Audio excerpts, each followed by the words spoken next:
Hola, ¿cómo están? Les doy la bienvenida a este espacio de entrevista. Hoy estoy junto al subsecretario de Redes Asistenciales, Bernardo Martorell, para conversar de la situación de la lista de espera, donaciones de sangre, cómo va avanzando la vacunación en las regiones y otros temas más de salud. Hola, subsecretario, ¿cómo está? ¿Cómo está el día de hoy? Buenos días, Belén. Bien, gracias. Gracias por la invitación. Muchas gracias a usted también por venir y hablar estos temas que quizás no se tocan mucho, pero a la gente le importa, como son las listas de espera, patologías, etcétera. A nosotros nos importa mucho, así que qué bueno que vamos a hablar de eso. Bueno, en la última semana se entregaron algunas cifras como que más de 2,7 millones de personas lograron egresar de la lista de espera no GES. ¿Qué significa eso para la gente, como en palabras más simples? Sí. Y también cuánto de estos como egresos corresponde a atenciones que se realizaron efectivamente. Sí. Bueno, en Chile tenemos un sistema que divide la atención por el tipo de enfermedad.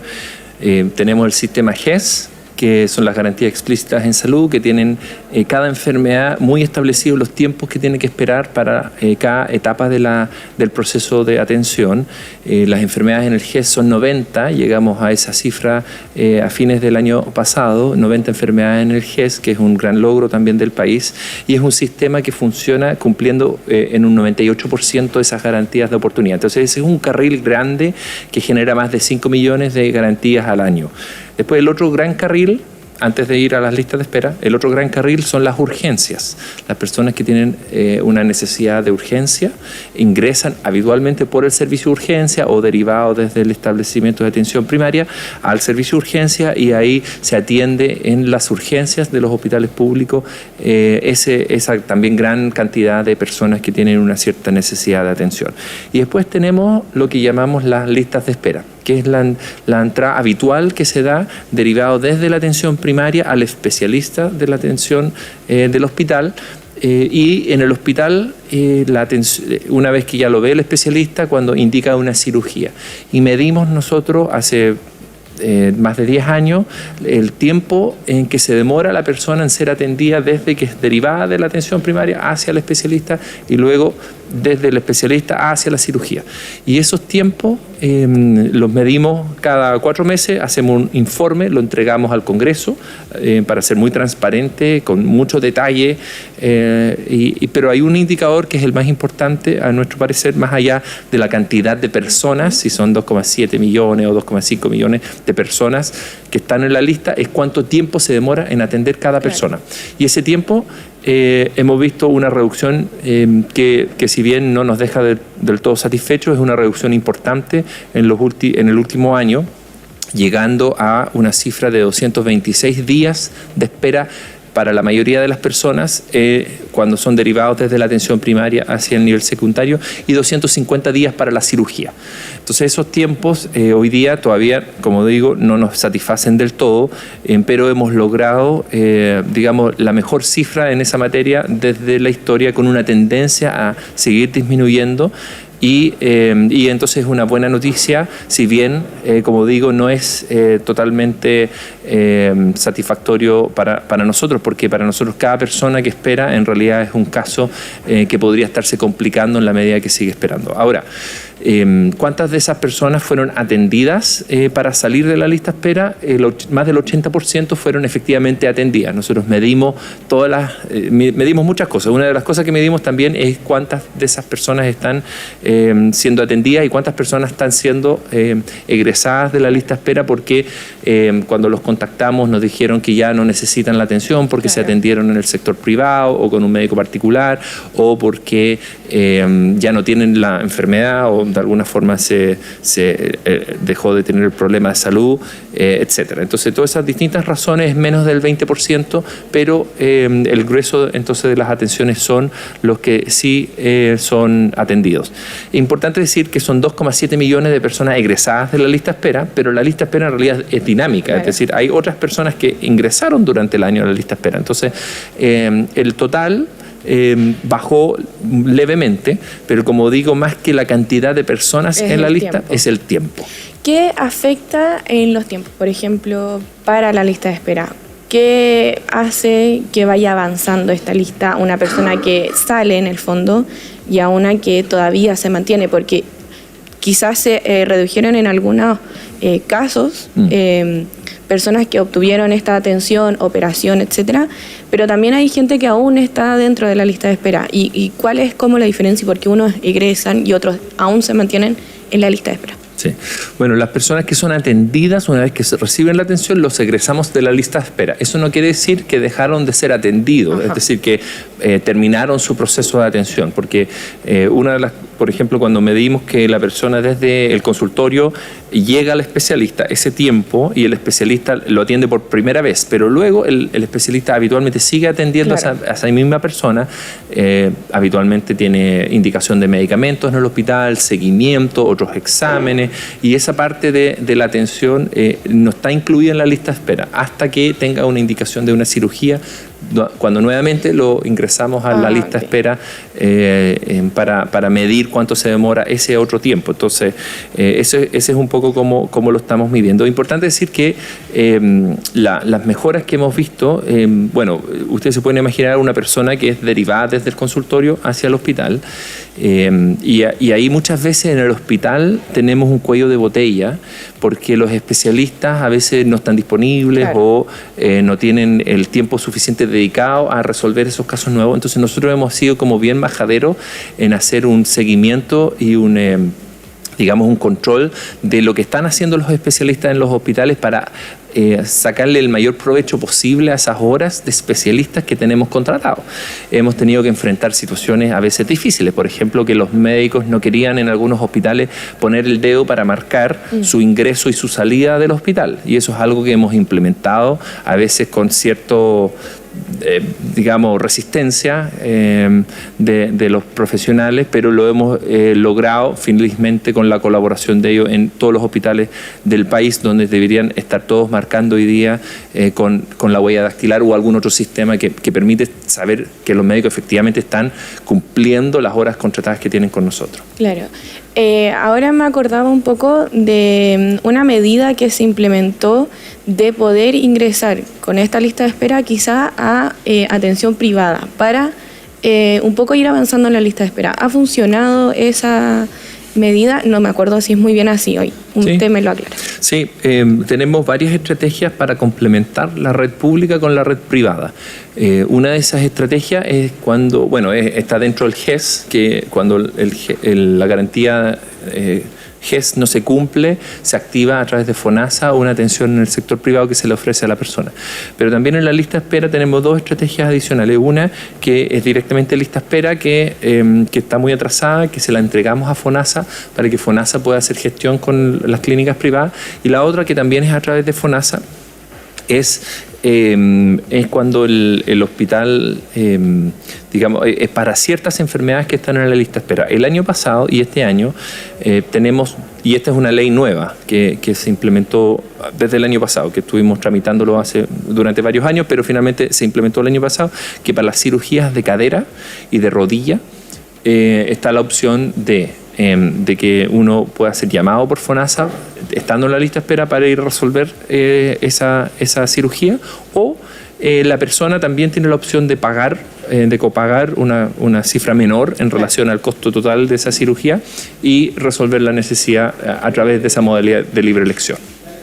¿Y por qué justamente estas patologías? ¿Por qué no otras? Sí, bueno, se seleccionaron la lista de espera por cadera y rodilla porque son cirugías de muy alto costo, es decir, para que una familia lo financie son 12 millones de pesos en ese orden.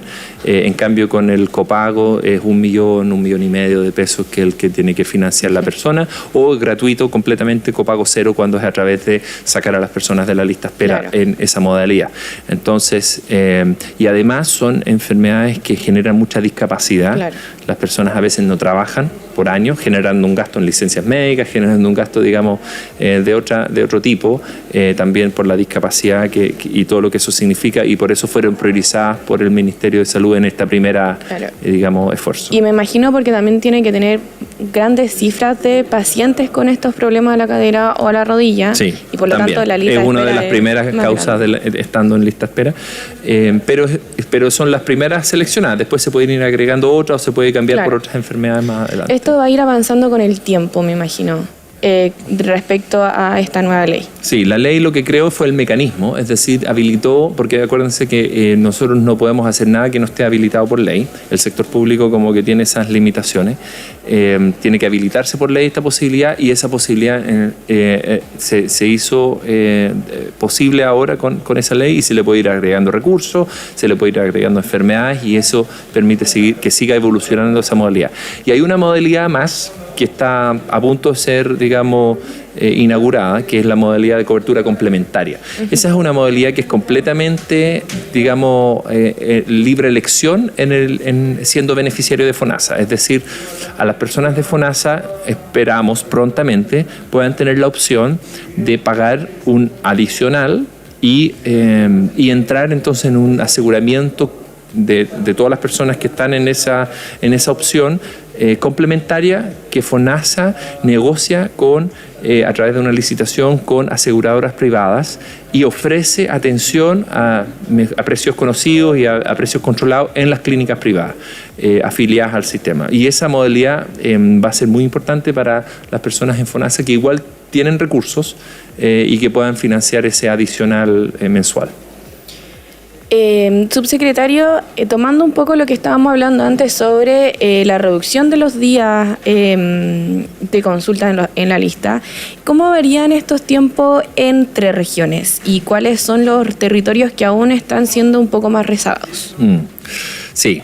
Bueno, eso lo comentábamos antes, que tenemos mucha variabilidad en regiones. Hay zonas, o incluso entre comunas, muchas veces dentro del mismo servicio de salud pueden haber diferencias importantes. Y esto se debe a distintas razones.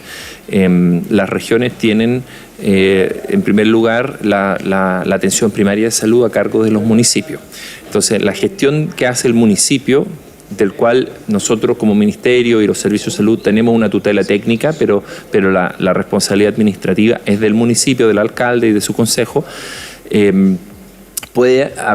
Vemos, y la verdad es que sí lo vemos, y trabajamos para que no sea así, pero vemos que hay diferencias. Es decir, hay municipios donde la gestión está muy bien modernizada, implementan una serie de prácticas que hacen que las personas, cuando necesitan hora, pueden conseguir la hora incluso sin acudir al centro de salud, se les facilita los controles, se les facilitan todas las atenciones a las personas, y tenemos municipios donde todavía estamos un poco más rezagados en modernizar la calidad del servicio, con menos disponibilidad de médicos, con menos disponibilidad de profesionales. Entonces, la verdad es que vemos esas diferencias como ministerio. Nosotros tenemos la responsabilidad de preocuparnos de que todos más o menos estén parejos y trabajamos por eso día a día.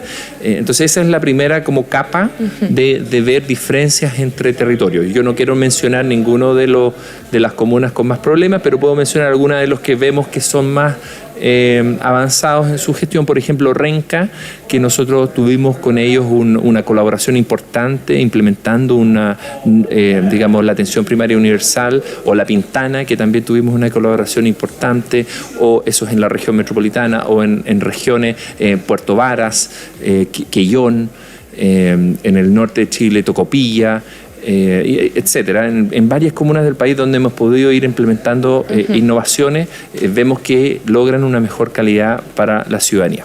Entonces la primera capa es la atención primaria. La siguiente capa son los hospitales, ¿cierto? Los hospitales también vemos diferencias. Hay lugares donde también se han logrado mejores resultados. En este último reporte que hicimos, vemos que de los 29 servicios de salud, nosotros dividimos todo el país en 29 servicios. Esos servicios tienen sus hospitales, cuidan la atención primaria y administran todo ese territorio. En la mitad de esos servicios de salud se cumplió la meta de los 200 días que nos habíamos puesto, y en la otra mitad no se cumplió. Hay unos 6 que están a punto de cumplir y para pasar a la categoría de cumplido, pero hay diferencias también. Hay diferencias en la capacidad de gestión que se ha desplegado.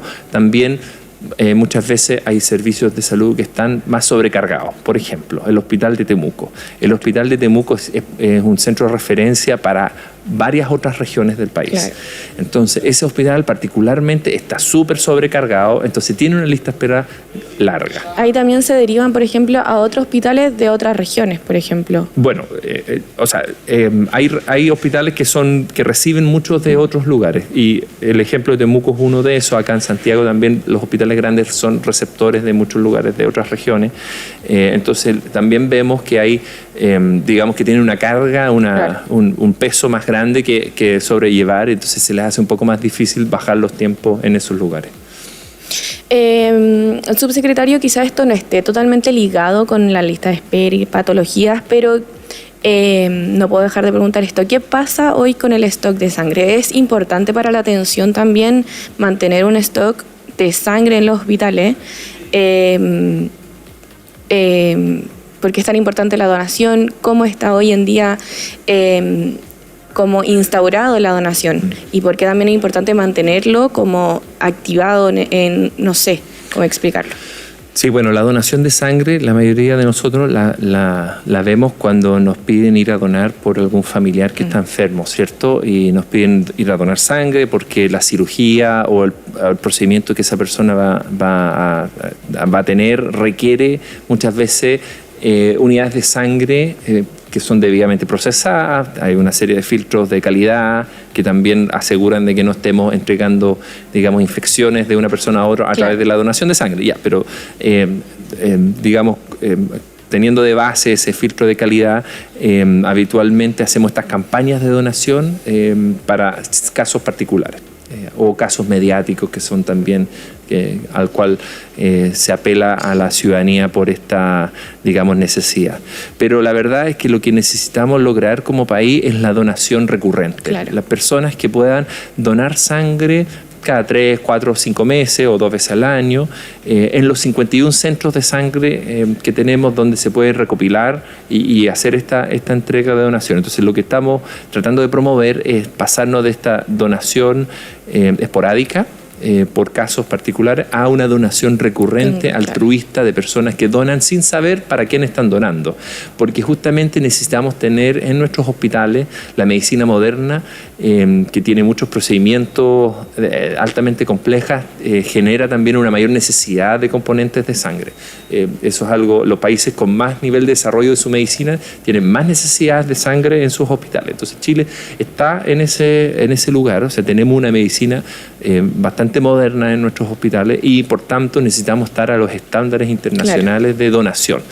Tenemos una tasa de donación de 400 unidades diarias, por ejemplo, en la región metropolitana como necesidad, pero lo que estamos logrando son 250. Entonces todavía tenemos un espacio de donación que necesitamos cerrar para que todas las necesidades de salud estén debidamente cubiertas por nuestra red asistencial. Entonces, hacemos este llamado también, y agradezco la pregunta de la importancia de la donación de sangre, a empezar a pensar en donar de manera permanente. Que además pareciera ser un gesto pequeño, pero también es una diferencia entre una atención u otra, dependiendo de la necesidad del paciente. Sí, una persona que dona puede beneficiar hasta 3 personas. Es decir, la sangre que uno entrega, porque de la sangre se saca varias cosas. Se saca glóbulos rojos, se saca glóbulos blancos, se sacan plaquetas, se saca incluso inmunoglobulinas, que son los anticuerpos de la sangre. Entonces, todo esto que una persona puede hacer como una donación puede beneficiar a muchas personas.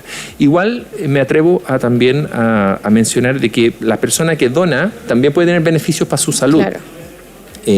Puede sonar como contraintuitivo, pero donar sangre, que te extraigan medio litro de sangre, aproximadamente creo que son 400 cc de sangre que te extraen, se ha visto en algunos estudios que puede tener beneficios en bajar la presión arterial, en mejorar también los riesgos de algunos cánceres, porque estimula la fabricación de más glóbulos rojos en nuestra propia sangre. Entonces puede tener beneficios para la persona que dona. Como motivación lo digo, de esta idea de donantes recurrentes. Ahora hay ciertos requisitos para donar, claro. Eso hay ciertas restricciones de edad, digamos, de enfermedades previas, pero bueno, cuando uno tome la decisión de donar, todo eso se les va a preguntar en el acto de la donación. Bueno, ya cumplimos nuestro tiempo de entrevista. Subsecretario, me quedaron algunas preguntas por ahí, pero en el futuro nos podremos volver a encontrar en este espacio de conversación para volver a hablar estos temas que muchas veces son importantes también tocarlo, sobre todo a la gente de regiones. Muchas gracias, subsecretario, por acompañarnos hoy también, y también gracias a ustedes por escuchar esta entrevista, y los invito también a seguir revisando nuestras redes sociales y nuestro sitio web radioregionales.cl. Gracias, Belén. Gracias.